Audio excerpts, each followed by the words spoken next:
Donc, Philippiens au chapitre 3, verset 1. Et maintenant, mes frères et sœurs dans l'adhérence à Christ, Yeshua, soyez dans la joie à cause du Seigneur. Cela ne me dérange pas de vous écrire les mêmes choses. Et pour vous, c'est mieux, c'est bien comme ça, de vous rappeler toujours des choses que vous ne devrez pas oublier. Verset 2. Attention aux mauvais ouvriers, à ces chiens qui donnent trop d'importance à la circoncision. Verset 3. Les vrais circoncis, c'est nous. En effet, nous servons Elohim avec l'aide de son souffle. Nous nous vantons à cause de Christ, Yeshua. Nous ne mettons pas notre confiance en nous-mêmes. Pourtant, moi, je pourrais avoir confiance en moi-même. Si quelqu'un d'autre peut penser qu'il a raison d'avoir confiance en lui-même, moi, je peux le penser encore plus. Premier arrêt pour une introduction globale de ce chapitre, mais qui sera vraiment aujourd'hui une introduction globale à l'évangile, au message biblique tout entier. Je crois que si tu comprends cette introduction aujourd'hui, tu n'auras plus vraiment besoin de venir écouter les méditations en attendant de recevoir quelque chose de nouveau. Parce que tu auras compris toute la mécanique, tout le principe qui me conduit dans la lecture des Saintes Écritures, dans la rédaction de la Bible de la génération consciente, dans ce que je publie, comment est-ce que je comprends les Écritures. Aujourd'hui, je vais te donner la clé de compréhension qui est la mienne par rapport aux Écritures et que je crois être, ma foi, celle de Paul. Nous allons la retrouver d'ailleurs. Tout le long de ce chapitre, Paul va nous conduire au travers de cette clé. Donc, c'est une introduction qui sera un peu détaillée. J'espère qu'elle va permettre que l'esprit soit ouvert et que dorénavant, tu n'aies plus à te poser un certain genre de questions par rapport à l'Évangile. Alors, qu'est-ce que l'Évangile dit en résumé? Je vais te proposer de te servir de la lettre Y majuscule, comme canevas, comme aiguillon, comme direction. Donc, la lettre Y a deux branches. On peut la comparer à une fourche. Elle a deux branches et puis un pied. Donc, chacune des deux branches va nous conduire dans la méditation. Et moi, quand je lis les Écritures, j'ai toujours ce principe dans mon esprit de la lettre Y, qui a donc deux branches. Alors, posons comme préalable que la branche de gauche, elle représente le troisième ciel, et la branche de droite représente le second ciel. Ça, je me réfère là à Genèse chapitre 1, verset 1 à 3, où il est dit que Elohim créa le monde visible, le monde invisible. Le monde visible, c'est ce qu'ils appellent dans ce passage la terre, et le monde invisible, c'est ce qu'ils appellent dans ce passage le ciel, parce que le ciel n'est pas derrière les nuages, il est dans le monde invisible.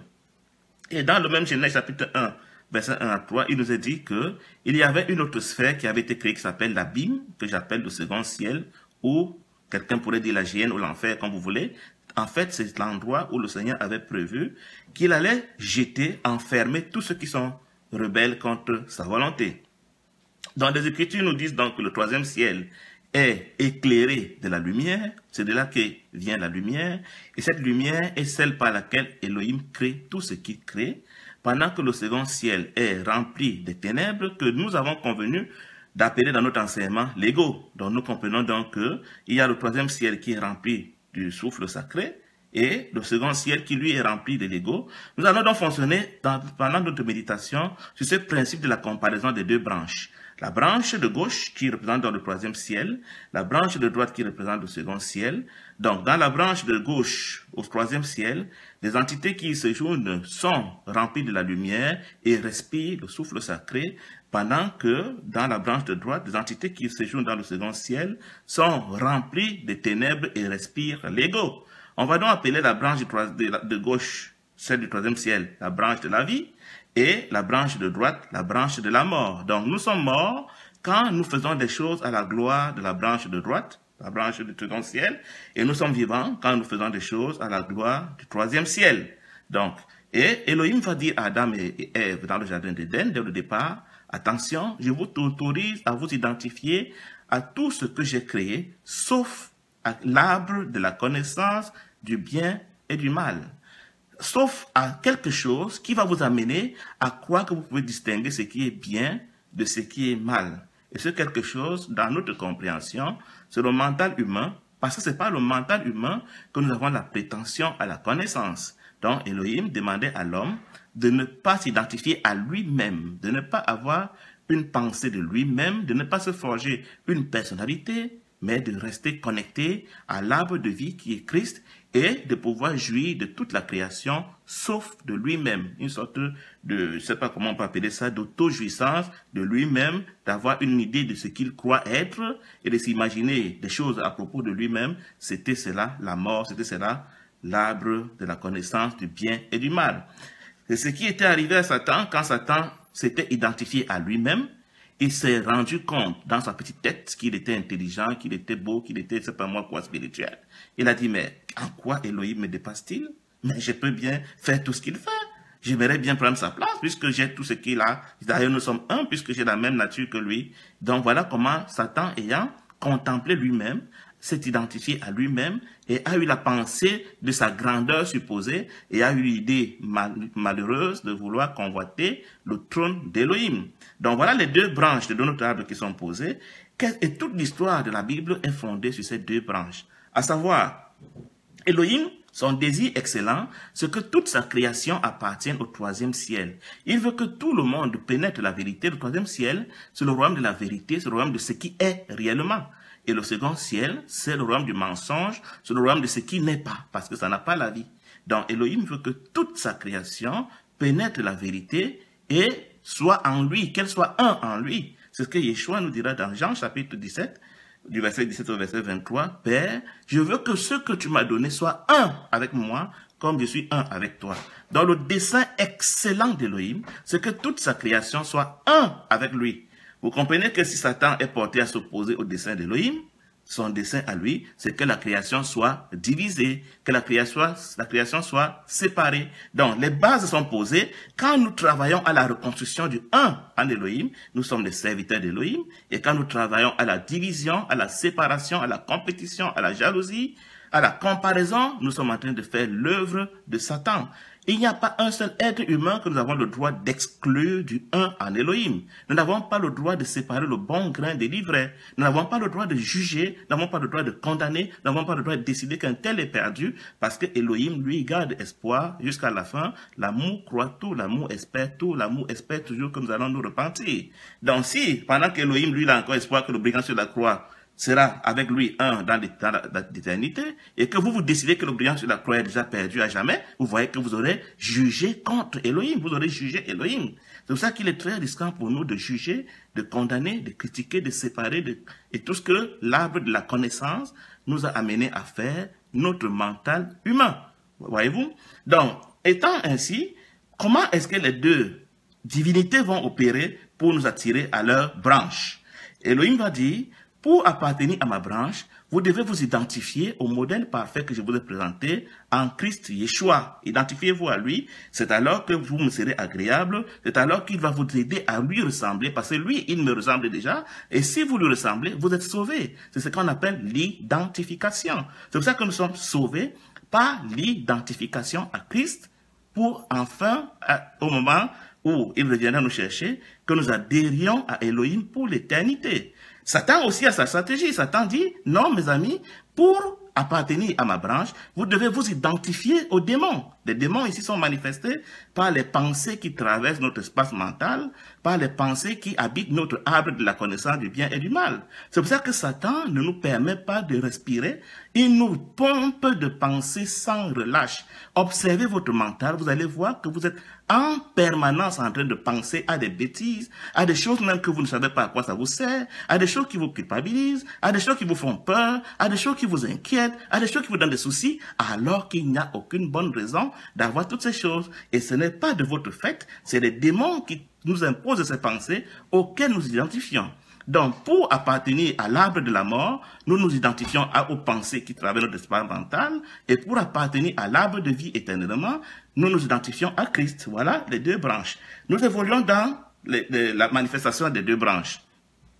Donc, quand on appartient à l'arbre de vie, on reçoit la connaissance, entre guillemets, par la révélation.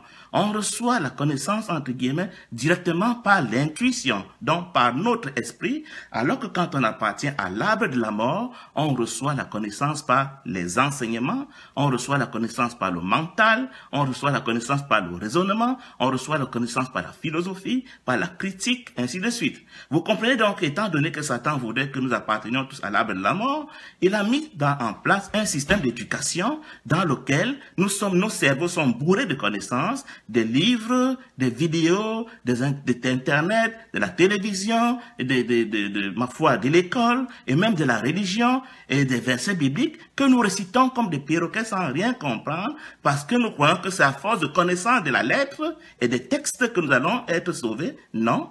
Tout ce que nous connaissons par le mental est connu par l'arbre de la connaissance du bien et du mal, et donc abject aux yeux d'Élohim. C'est ça que Paul nous dira que la loi, dimension lettre, conduit à la mort. La lettre, dimension perroquet, dimension mentale, conduit à la mort. Quand on lit la lettre avec la connaissance, l'arbre de la connaissance du bien et du mal, on la lit comme Satan. Vous savez que Satan cite aussi les Écritures, mais il les cite selon l'arbre de la connaissance du bien et du mal, c'est-à-dire selon le mental humain, en se projetant lui-même comme étant la référence, voyez-vous? Donc, c'est là que, quand nous cherchons la connaissance livresque, quand nous cherchons la connaissance des versets bibliques pour les réciter, pour les répéter sur Internet, pour impressionner la galerie, pour jouer les connaisseurs, nous sommes en train de produire le fruit de l'arbre de la connaissance du bien et du mal. Mais quand on est dans l'arbre de vie, on se réjouit de ne même pas connaître, parce que c'est alors que Christ connaît au travers de nous. C'est alors que Christ peut se manifester au travers de nous. On n'a plus l'ambition de jouer celui qui peut convaincre tout le monde, celui qui connaît tout, celui qui peut tout expliquer. On reste simplement en lui pour que quand il veut parler, il nous utilise et ce qu'il veut dire va venir sans qu'on ne sache trop bien comment la chose est venue. Donc l'arbre de vie nous nourrit par la révélation, par l'intuition, et l'arbre de la connaissance du bien et du mal nous nourrit par les enseignements. C'est pour ça que Elohim dit que quand vous serez en moi, personne n'enseignera plus son frère. Vous serez tous en moi et c'est moi qui serai votre seul enseignant. Vous comprenez que le système qui veut que nous fassions 15 ans, 20 ans sur les bancs de l'école, que nous fassions 15 ans, 20 ans comme fidèles des assemblées, à écouter toujours le même enseignement, à écouter toujours le même enseignant, c'est un système foncièrement diabolique qui est fait pour remplir notre mental, pour que nous ne soyons pas connectés à la révélation. Voyez-vous? Donc, par la révélation, l'arbre de vie nous enseigne dans notre esprit. Et par la connaissance, l'arbre de la mort nous enseigne par notre mental, par notre âme. Vous comprenez donc que pendant que notre esprit est au service de l'arbre de vie, notre âme est au service de l'arbre de la connaissance du bien et du mal. Dans mes publications, j'ai établi comme synonyme esprit égale conscience, âme égale subconscient. Donc quand vous lisez mes publications et que vous voyez esprit, vous voyez conscience, si vous voulez, remplacez ça par esprit. Si vous voyez subconscient, c'est très simple, remplacer le mot par âme. Pourquoi je dis conscience et subconscient et non pas esprit, âme? Parce que la corruption sémantique nous a amené à avoir des définitions figées de ces mots. Donc, quand nous restons aux anciennes définitions, nous ne pouvons pas avoir l'éveil de conscience. Si je vous parlais d'esprit et de l'âme, vous allez dire, oh, c'est ce qu'on m'a toujours dit, c'est, et vous allez en rester à ce que vous comprenez. Mais si vous entendez un nouveau mot, vous serez interpellé dans votre esprit pour dire, mais de quoi il parle? Et c'est alors que peut-être le Seigneur pourra vous éveiller en conscience. C'est pour ça que moi, au lieu de dire esprit dans mes publications, je dis conscience. Et pour dire, au lieu de dire âme, je dis subconscient. Mais vous avez la liberté de dire esprit ou âme si ça vous chante. Donc, quand on appartient à l'arbre de vie, on est conduit par le souffle sacré. Quand on appartient à l'arbre de la mort, on est conduit par l'ego. Voyez-vous? Donc, le souffle sacré, c'est quoi sa fonction? C'est d'attirer mon regard vers Christ. C'est m'amener à m'identifier à Christ. Quand je suis habité par le souffle sacré, la seule chose qui m'intéresse, c'est connaître Christ, c'est pénétrer Christ, c'est être identique à ses souffrances, à ses persécutions, à ses épreuves, afin d'avoir la même expérience que lui. C'est le témoin de ce que j'appartiens à l'arbre de vie, parce que mon regard n'est tourné que vers Christ, et seulement Christ. Par contre, quand j'appartiens à l'arbre de la mort et que je suis conduit par l'ego, mon regard n'est tourné que vers les choses de la terre. Mon regard n'est tourné que vers la forme. Mon regard n'est tourné que vers les choses temporelles, des choses que je vais laisser quand je vais partir. Je sais qu'un jour je partirai, mais ça ne m'empêche pas de construire des immeubles de 100 étages, d'y mettre toute mon énergie et de mourir en les laissant sans en avoir à profiter, ni en avoir fait profiter à mon prochain. Mais je n'y peux rien. En tant qu'esclave de la forme, je suis obligé de faire les choses temporelles et périssables parce que je suis habité de l'ego, parce que j'appartiens à l'arbre de la connaissance du bien et du mal, l'arbre de la mort. Voyez-vous? Donc nous comprenons donc que la vie, pour nous, c'est le fait de nous d'adhérer à Elohim par l'identification à Christ, pendant que la mort, c'est le fait d'adhérer à Satan par l'identification à nos pensées, à notre espace mental, aux démons, parce que c'est les démons qui nous mettent ces pensées dans la tête. Comment je le sais? Christ dit à Pierre, arrête de moi Satan, tes pensées ne sont que les pensées humaines. C'est toi qui donnes des pensées aux hommes. Donc tout ce que les hommes pensent, ils le pensent par toi, tant qu'ils ne sont pas en moi.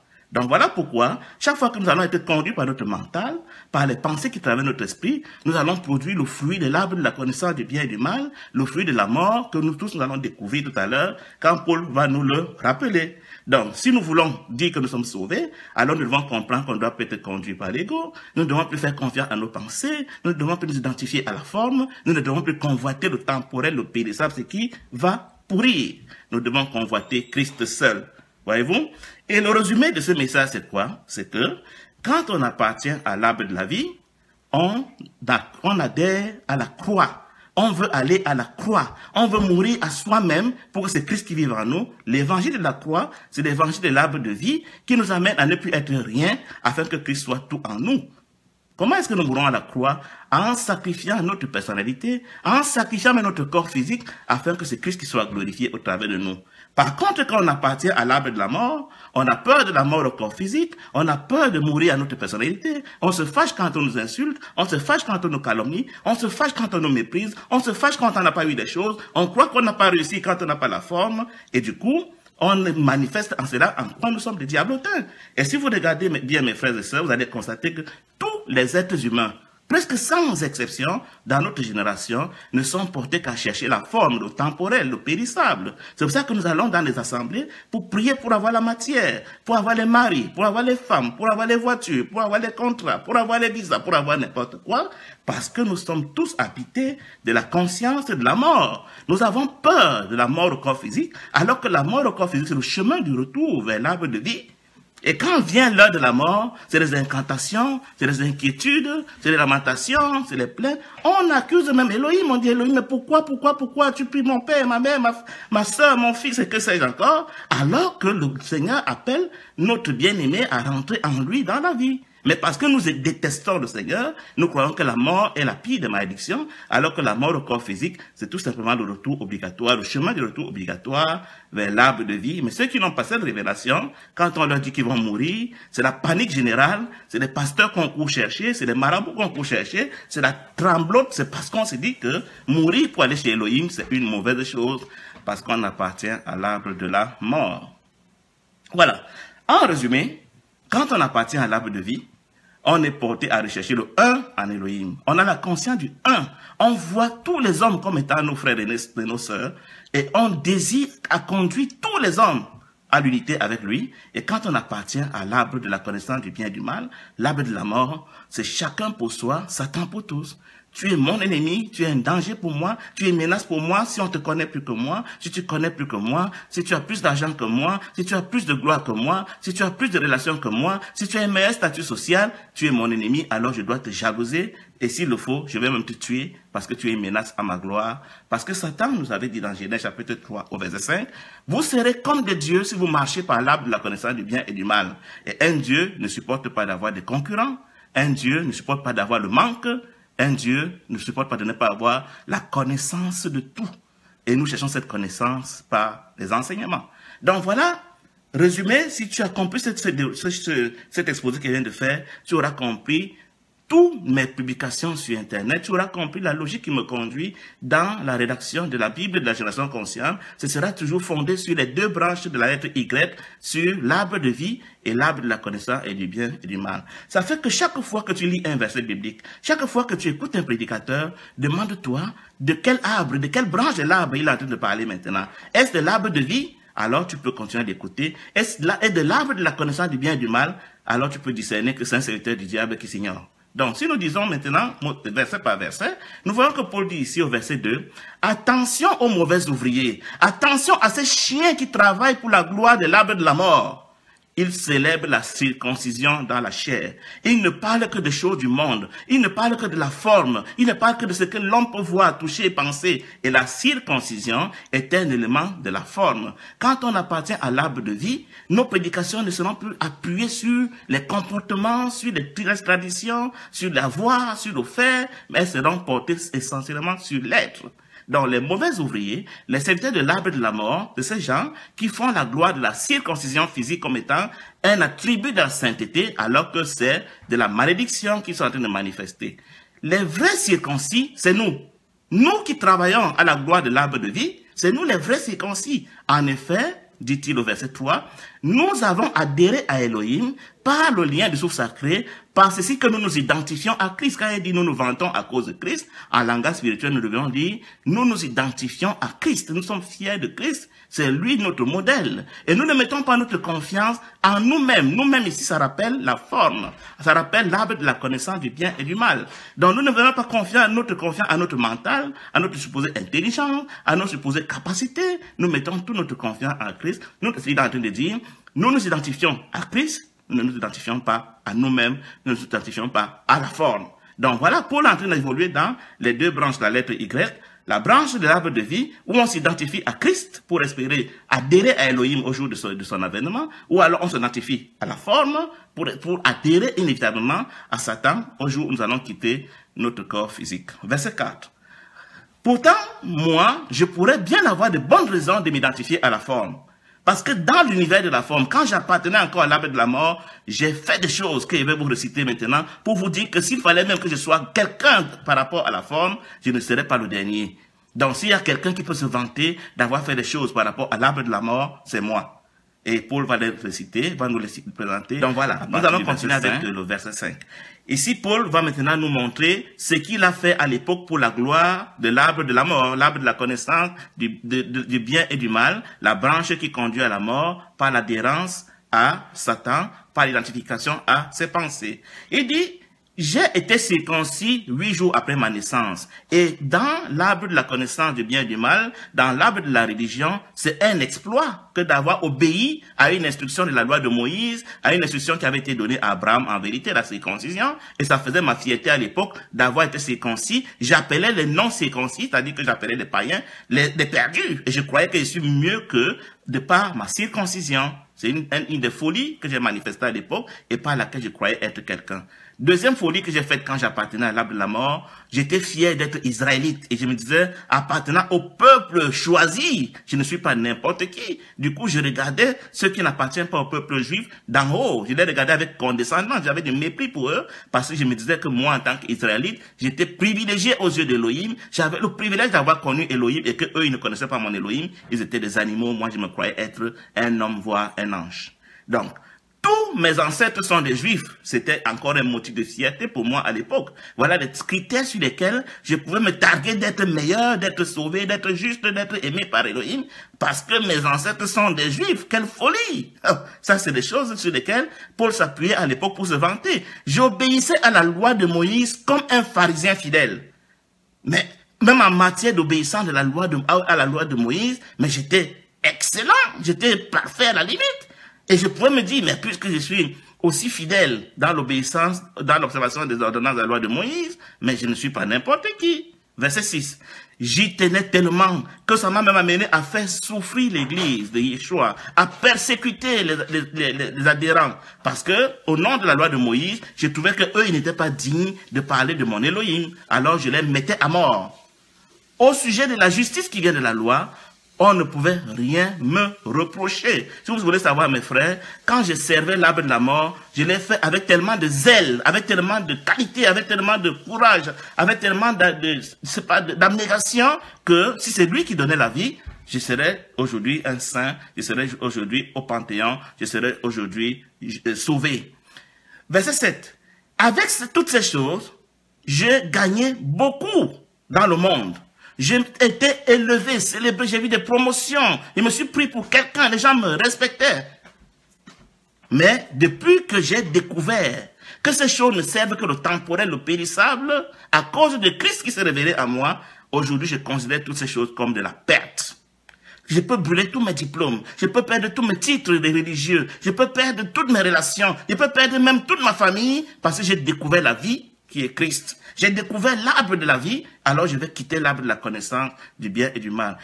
Paul était un docteur en connaissance des Écritures. Paul était un pharisien, il était un intégriste de la loi de Moïse. Mais quand il a découvert l'arbre de la vie, il a compris qu'il connaissait toutes ces choses par son mental. Il les connaissait par l'arbre de la connaissance du bien et du mal. Et Paul a abandonné toutes ces choses pour se tourner vers l'arbre de vie qui est Christ. Verset 9. Aujourd'hui, mes frères, pénétrer Christ, Yeshua, mon Seigneur, voilà la seule chose qui m'intéresse. Je ne veux plus rien savoir d'autre. À mon avis, tout ce qu'on gagne en dehors de Christ, c'est du n'importe quoi. Ce n'est rien à côté du fait d'être identique à Christ, d'avoir pénétré Christ, d'identifier à Christ. Pour Christ, j'ai tout abandonné. Je ne m'en fous maintenant de tout ce qui est de la forme. Je ne veux plus ni femme, je ne veux plus ni travail, je ne veux plus ni argent, je ne veux plus rien de la forme. La seule chose qui m'intéresse, c'est d'être un avec Christ, c'est de m'identifier à Christ. Si vous voyez, c'est quand Christ va rencontrer Marie et Marthe et que Marie est en train de l'écouter pour s'identifier à lui parce qu'elle veut recevoir sa conscience et que Marthe est préoccupée par les activités du monde, à savoir faire un bon repas pour Christ. Marthe ira se plaindre auprès de Christ pour dire, Seigneur, mais dis pas à ma soeur, tu vois que moi je suis en train de travailler pendant que la feignante est assise là, seulement à causer avec toi. Et Christ va dire à Marthe, Marthe, Marthe, tu fais trop de choses qui ne servent à rien. Tu fais trop de choses temporelles. Tu fais des choses qui ne vont pas te servir dans ton éternité. Marie a choisi la seule bonne chose que vous êtes appelés à chercher, c'est l'identification à moi. C'est devenir ma réplique. C'est permettre que je vous possède, c'est permettre que je vous pénètre, pour que c'est moi qui produise en vous le vouloir et le faire. Mais toi, parce que tu veux jouer à Dieu, tu décides de déloyer de moi pour aller faire seul. Vas-y, va faire seul. Mais tu verras qu'un jour, quand je reviendrai, tu me diras, Seigneur, j'avais prêché, j'avais enseigné, j'avais évangélisé, j'avais chassé les démons, j'avais fait la cuisine pour toi. Je te dirai, Marthe, ce n'est pas ce que je t'ai envoyé faire sur la terre. Je voulais te connaître, je voulais te pénétrer, je voulais te posséder, je voulais être celui qui fait au travers de toi. Mais tu as choisi, par l'arbre de la connaissance du bien et du mal, par ton mental, de faire pour jouer les dieux. Alors tu as le salaire qui est celui des gens qui ont joué les dieux pendant que c'était sur la terre. Tu appartiens au second ciel. Pour gagner Christ, c'est Paul qui continue avec le verset 8, c'est quoi, c'est le verset 9. Pour gagner Christ, ça dit que pour devenir la réplique de Christ, je considère toutes les choses de la forme comme de la boue, comme des ordures. Il n'y a rien que je peux mettre sur la balance avec l'identité de Christ, avec la conscience de Christ qui m'habite, avec la pénétration de Christ dans mon esprit pour que c'est lui qui vive en moi, que je ne sois plus rien et que lui soit tout en moi. Je ne suis pas juste parce que j'obéis à la loi de Moïse. Je ne suis pas juste parce que je fais les choses dans la forme. Je ne suis pas juste parce que je connais tellement de choses dans mon mental. Je ne suis pas juste parce que j'ai fait la religion. Je ne suis pas juste parce que je suis trop gentil. Non, je suis juste quand je m'identifie à Christ. Je suis juste quand j'adhère à Elohim par l'identification à Christ. C'est le seul critère pour être déclaré juste au jour des comptes. Est-ce que tu as adhéré à Elohim pour t'identifier à Christ? Voilà la seule question qui te sera posée. Est-ce que c'est Christ qui avait fait au travers de toi ou c'est toi qui avais fait en t'appuyant sur l'arbre de la connaissance du bien et du mal? En t'appuyant sur l'arbre de la mort, l'arbre qui t'a amené à jouer les dieux aux yeux des hommes pour avoir la gloire, les récompenses, les remerciements, les félicitations et que sais-je encore pour avoir les grandes choses dans l'univers de la forme. Ce sera ça la différence. Quel arbre, quelle branche de l'arbre as-tu servi? As-tu servi l'arbre de vie? As-tu permis que c'est Christ qui te possède pour agir à travers de toi? Ou c'est toi-même qui auras agi par ton mental, par ton intelligence, par tes stratégies, par tes astuces, par ta manipulation pour gagner la confiance des hommes et abuser d'eux? Ce sera ça, le critère de séparation entre ceux qui vont appartenir au troisième ciel et ceux qui vont appartenir au second ciel. Verset 10. La seule chose que je veux, c'est pénétrer Christ.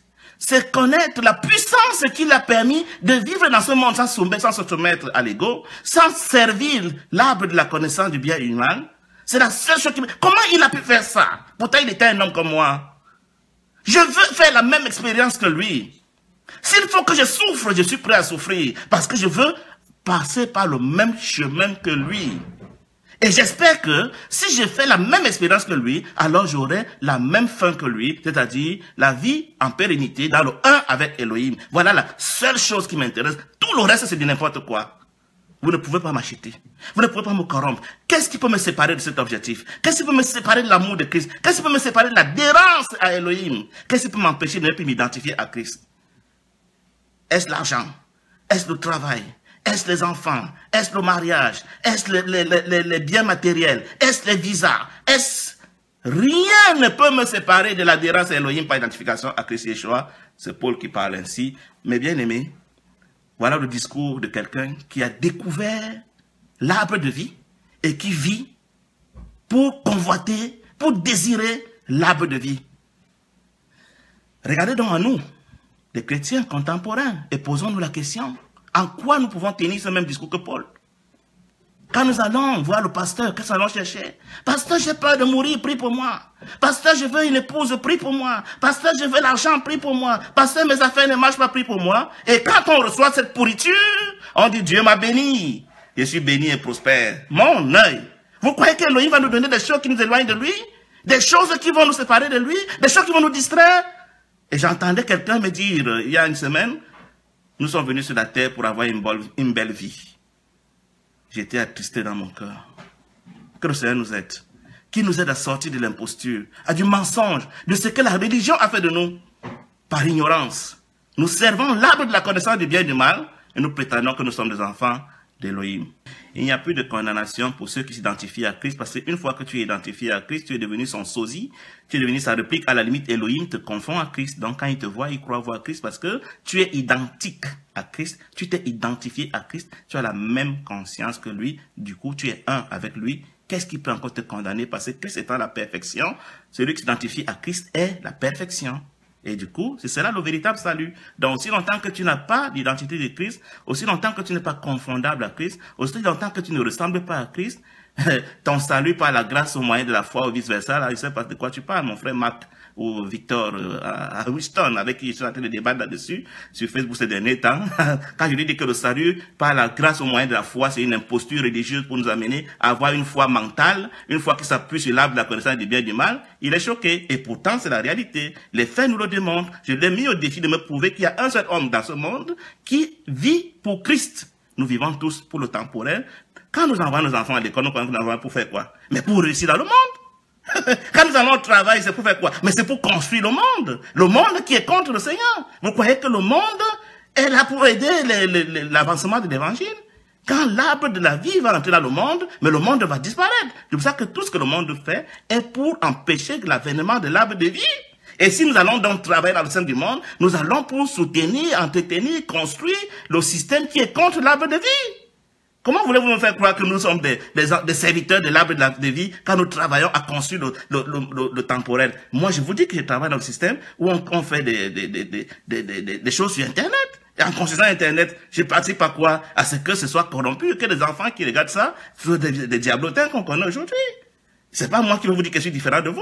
Nous sommes tous embarqués comme des drogués qui voient bien qu'ils sont morts, mais qui ne peuvent pas se lever. Vous savez, s'il y a des choses qui nous arrivent souvent quand on est vraiment très possédé, on appelle ça la paralysie du sommeil. Vous êtes couché dans votre lit, vous vous sentez coincé comme si quelque chose vous pressait contre le lit. Vous ne pouvez ni vous tourner, ni vous parler, ni crier. C'est parce qu'un démon est en train de vous oppresser. Le monde appelle ça la paralysie du sommeil. Donc, dans cet état, vous savez bien que vous êtes éveillé, mais vous ne pouvez ni lever le bras, ni appeler au secours. C'est dans cette situation que nous sommes tous. Nous savons que ce que nous faisons nous conduit à l'arbre de la mort, mais on n'a pas de choix. Comme des prisonniers obligés, nous montons dans les bus, dans les métros le matin pour aller construire le système du monde et on prétend qu'on est serviteur d'en haut. Soyons honnêtes, mes bien-aimés. Soyons honnêtes. Continuons avec notre méditation au verset 12. Je ne veux pas dire que j'ai déjà atteint la perfection. Je ne veux pas prétendre que je suis déjà invulnérable, que l'ego ne peut plus me renverser. Tant que j'ai encore un corps physique, l'ego peut encore me frapper. Mais je continue à persévérer dans la présence d'Élohim. Je continue à supplier son aide. Je continue à demeurer dans ses pieds afin que je ne sois pas surpris par la malice de Satan qui va vouloir m'amener à obéir aux pensées inspirées par l'ego. Mon espace mental est encore violable. C'est pour ça que je dois persévérer à rester dans la présence d'Élohim pour ne pas être surpris par les astuces de Satan qui voudraient m'amener à regarder vers le bas, à m'identifier à la forme. Verset 13. Non, mes frères et sœurs, dans l'adhérence à Elohim par identification à qui Yeshua, je ne pense pas que j'ai déjà obtenu le prix. Je ne peux pas vous dire que je suis déjà invulnérable. Je suis encore un homme fragile, faible. Mais j'oublie tout mon passé. J'oublie tous mes exploits de gloire avec Christ que j'ai déjà fait pour ne regarder que vers l'avant. Pour ne regarder qu'au prochain défi que Satan va me poser, au prochain piège qu'il va me tendre, afin que je ne cède pas à l'identification à la forme. Et c'est la seule chose importante que je peux faire, c'est courir vers le but, c'est courir vers la statue de Christ, c'est courir vers l'identification à Christ, c'est courir vers la ressemblance à Christ. C'est à cela qu'Elohim nous appelle tous depuis le ciel, pour que nous puissions régner avec Christ au jour de son avènement. Nous, qui sommes donc des adhérents supposés matures, voilà la seule pensée qui doit nous préoccuper. Voilà la seule pensée qui doit nous conduire au quotidien. Mais qu'est-ce qui nous conduit nous autres aujourd'hui? C'est la chasse à la réussite, c'est la chasse au bien matériel, c'est la chasse à la promotion, c'est la chasse à la visibilité, c'est la chasse à la gloire temporelle. Nous autres qui prétendons aujourd'hui être des adhérents, parfois on se fait appeler des consacrés, mais sur 24 heures, nous accordons 30 minutes le matin au Seigneur, 30 minutes le soir, et le reste du temps, on est au front, on est en train de chercher à se réaliser, et on prétend qu'on est sauvé, qu'on est des adhérents, qu'on est des spéciaux, qu'on est différents parce qu'on dit Yeshua, parce qu'on dit Elohim, parce qu'on dit on est enfermé dans des bunkers à faire du cinéma, alors que nous sommes des imposteurs, Seigneur, pauvres de nous. Et si, de tout ce que je viens de vous dire, mes frères, nous ne sommes pas d'accord, vous n'êtes pas d'accord avec moi, il n'y a pas de problème. Le moment venu, l'Esprit va vous le révéler, l'Esprit va vous éclairer ce que je viens de vous dire là.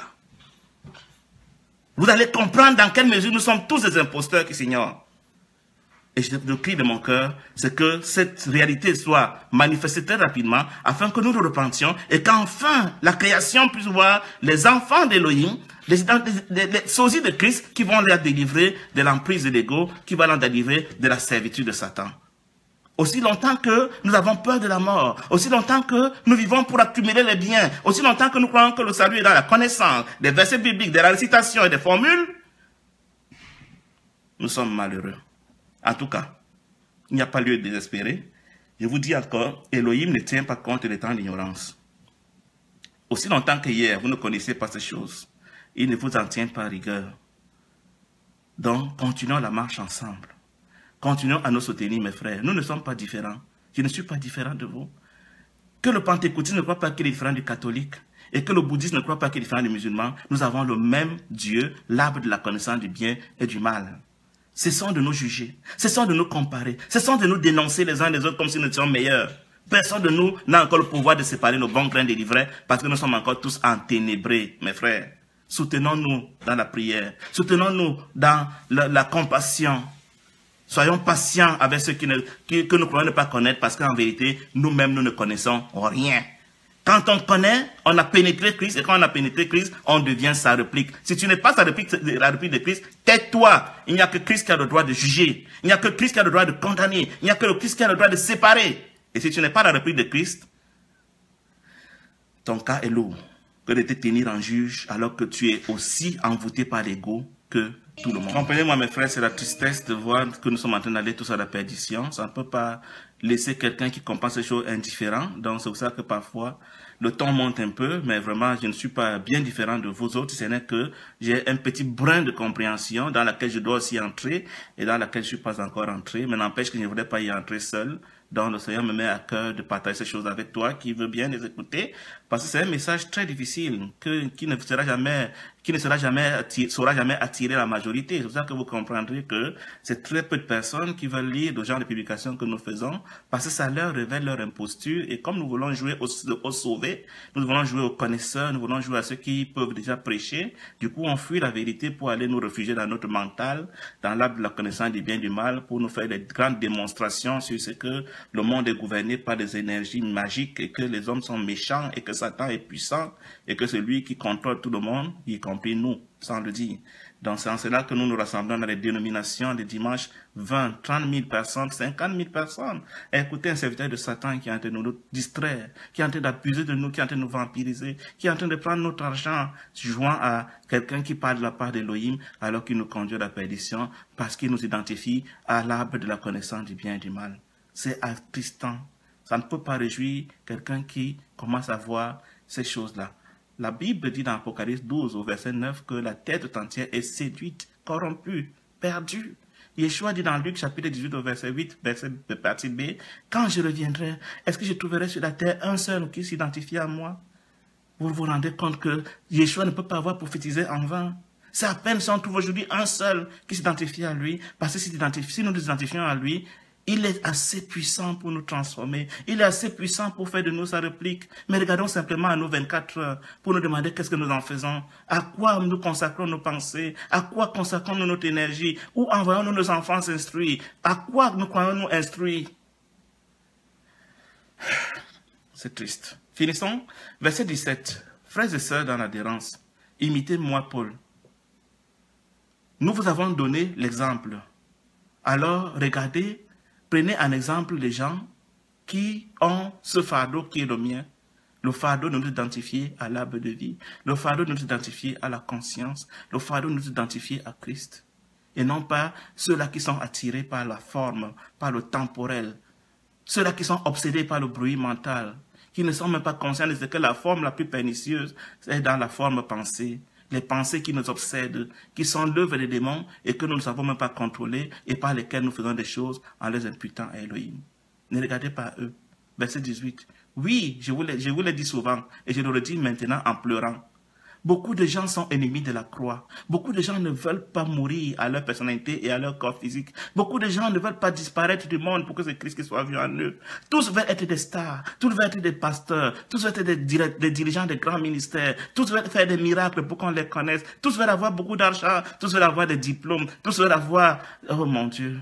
Je vous le dis en pleurant, mes frères. C'est la condition de l'être humain contemporain. C'est au nom de cette convoitise de la forme que l'impie nous fait le chantage.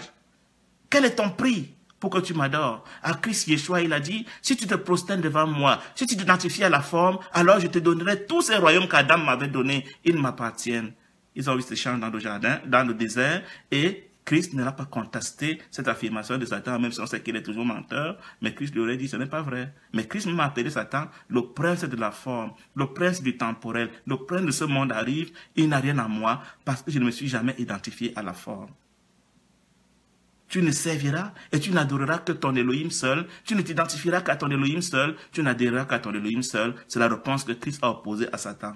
Mais nous, pour des miettes, pour des broutilles, nous sommes prêts à sacrifier notre éternité. Que sert-il un homme de gagner le monde entier s'il doit perdre son éternité?